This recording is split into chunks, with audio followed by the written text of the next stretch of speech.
आयुधानाम अहम वज्रम धेनूनाम अस्मि कामधुक् प्रजनश्चास्मि कंदर्पः सर्पाणाम अस्मि वासुकीः। नमस्कार मित्रों। ये जो श्लोक है भगवद गीता के 10वें अध्याय का 28वां श्लोक है, जिसे हम आज गहराई से समझेंगे। तो आइए सबसे पहले इसके अर्थ को समझते हैं। तो जो श्लोक है वो कहता है, आयुधानाम अहम वज्रम, अर्थात शस्त्रों में मैं वज्र, धेनुनाम अस्मि कामधुक्, अर्थात गायों में हूँ कामधेनु, प्रजनश्चास्मि कंदर्पः, अर्थात और प्रजनन करने वालों में हूँ कामदेव, सर्पाणाम अस्मि का वासुकी, अर्थात सांपों में हूँ वासुकी।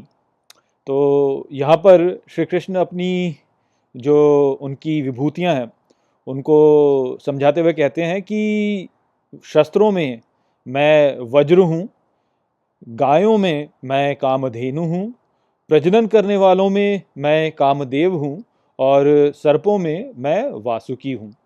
तो आइए इन विभूतियों को एक एक करके अच्छे से समझते हैं। तो सबसे पहले उन्होंने कहा कि शस्त्रों में मैं वज्र हूँ। अब वज्र को लेकर आप ऋग्वेद में एक कथा देख सकते हैं जहाँ पर कि इंद्र का युद्ध वृत्र से होता है।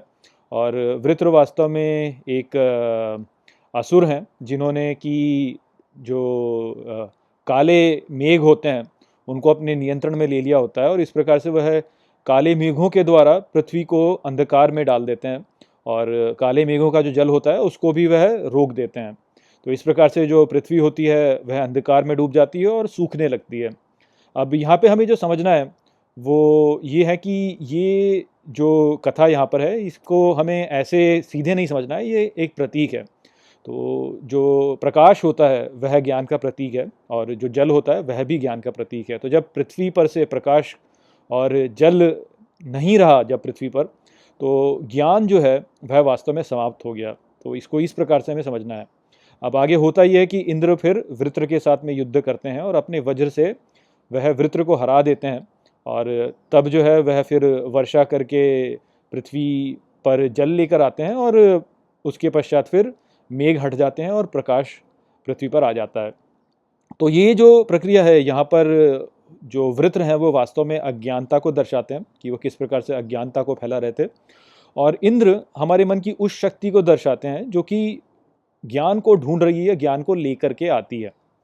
क्यों उन्होंने वज्र का उपयोग किया और उस प्रकार से उन्होंने फिर पृथ्वी पर वह जल लेकर के आए और प्रकाश लेकर के आए। तो वह शक्ति जो कि ज्ञान को लेकर के आती है। अब आप अपने मन को देखिए, आपके मन में कई बार बहुत सी शंकाएं उत्पन्न होती हैं क्योंकि आपको ज्ञान नहीं होता। तो यदि आप मान लीजिए कि आप किसी क्लास में किसी सब्जेक्ट को पढ़ रहे हैं, तो उस विषय के बारे में जब आप पढ़ते हैं तो कई बार आपको उसमें जो पढ़ाया गया है वह ठीक प्रकार से समझ में नहीं आता है।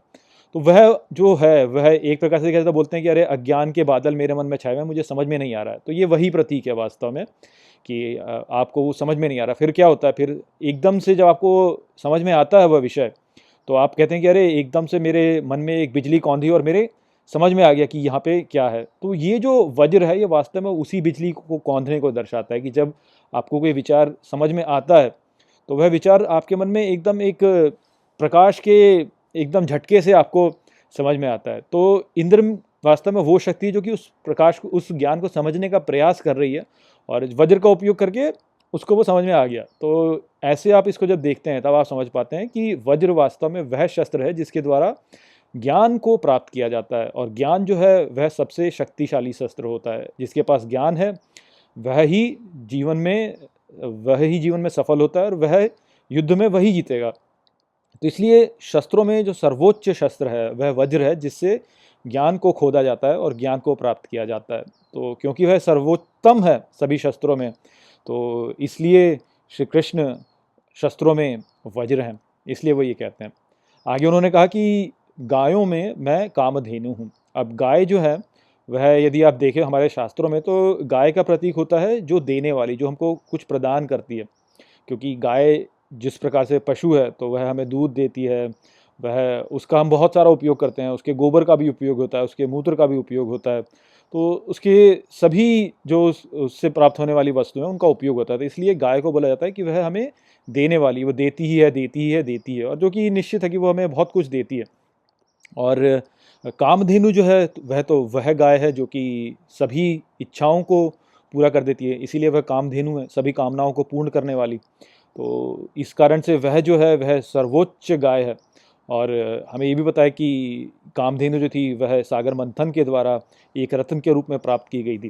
तो सभी गायों में सर्वोत्तम जो गाय है वह कामधेनु है, और श्री कृष्ण की विभूति सर्वोत्तम से ही प्रकट होती है, तो इसलिए गायों में श्री कृष्ण कामधेनु है। फिर आगे वो कहते हैं कि प्रजनन करने वालों में मैं कंदर्प हूँ या कामदेव हूँ। तो प्रजनन की जो प्रक्रिया है वह एक दिव्य प्रक्रिया है।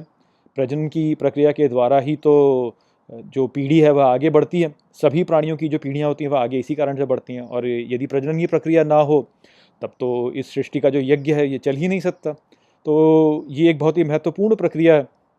और प्रजनन की प्रक्रिया संभव कैसे होती है? प्रजनन की प्रक्रिया संभव होती है जब प्राणियों के भीतर मैथुन की भावना उत्पन्न हो, और ये जो मैथुन की भावना होती है यह ही वास्तव में कामदेव है। तो कामदेव के द्वारा ही वास्तव में प्रजनन संभव हो पाता है, और यदि प्रजनन नहीं होगा तो यह यज्ञ भी नहीं चल पाएगा, तो इसलिए ये महत्वपूर्ण भी है। तो इस कारण से श्री कृष्ण कहते हैं कि प्रजनन करने वालों में मैं कामदेव हूँ, क्योंकि मैं ही हूँ जो कि इसको संभव कर पाता हूँ। ये मैथुन की भावना को लाने वाला मैं ही हूँ, जिससे कि प्रजनन की प्रक्रिया आगे बढ़ती है, पीढ़ियाँ आगे बढ़ती हैं, और ये जो यज्ञ है ये चलते रहता है। फिर अंत में श्री कृष्ण कहते हैं कि सर्पों में मैं वासुकी हूँ। तो वासुकी के बारे में जैसे हम जानते हैं कि वह भगवान शिव के गले में जो सर्प है वह है, और वासुकी वही सर्प थे जिनका कि उपयोग किया गया था सागर मंथन में सागर को मथने के लिए। तो ये सभी सर्पों में सर्वोच्च सर्प हैं, और सर्पों के राजा भी हैं।